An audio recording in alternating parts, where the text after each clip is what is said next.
किया गया। खास करके बजट की जो दिशा और लक्ष्य है वो लक्ष्य भारत को सशक्त भारत की तरफ ले जाने का है, जिसमें आर्थिक ग्रोथ को बढ़ावा दिया गया है। सभी वर्गों के साथ जनता के कल्याणकारी योजनाओं पर विशेष ध्यान दिया गया है। खासकर भारत को बायोफार्मा हब बनाने की दिशा में विनिर्माण क्षेत्रों के लिए रणनीतिक विकास की दृष्टि से पर्याप्त धनराशि का प्रबंधन किया गया है।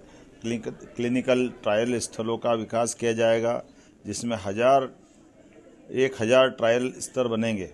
रिसर्च एंड डेवलपमेंट के आधार पर एआई के सेक्टर का बड़ा पैमाने पर राज्य के देश के विकास के साथ में हमारा मध्य प्रदेश भी आगे बढ़ेगा, ऐसे मैं उम्मीद करता हूँ। वस्त्र उद्योग के सेक्टर में रिफॉर्म करेंगे, जिससे राज्यों को लाभ मिलेगा। 5 लाख से ज़्यादा आबादी वाले शहरों का विकास और ख़ासकर इसके लिए 5,000 करोड़ का प्रबंधन करने का व्यवस्था की गई। छोटे शहरों में भी तीर्थस्थलों का विकास करने का पर्याप्त ध्यान दिया गया है।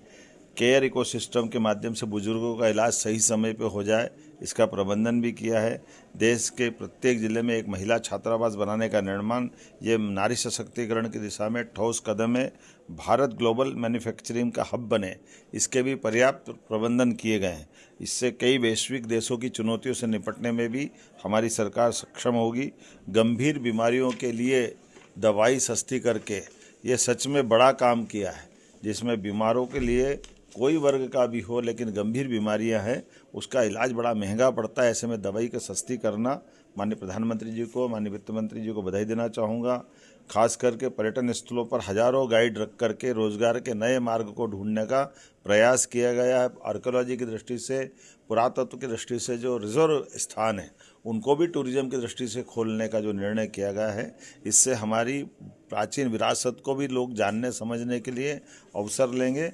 और ऐसे में विदेशी पर्यटकों को लाने के लिए 2% टैक्स की कमी करते हुए उनके लिए जो विशेष सौगात दी, जिसके आधार पर वैश्विक स्तर पर टूरिज्म के सेक्टर में भारत का स्थान और बढ़ेगा। जिला अस्पतालों को अपग्रेड करने का निर्णय किया है। इनकम टैक्स के में छोटे करदाताओं के लिए प्रक्रिया आसान की है।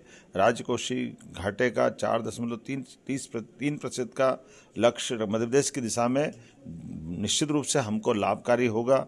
राज्यों के लिए मध्य प्रदेश के लिए 1,40,000 करोड़ का अनुदान रखा है, जिसमें मध्य प्रदेश को भी राज्यों के लिए 1,40,000 करोड़ का अनुदान देने का निर्णय किया, जिसमें मध्य प्रदेश भी लाभान्वित होगा।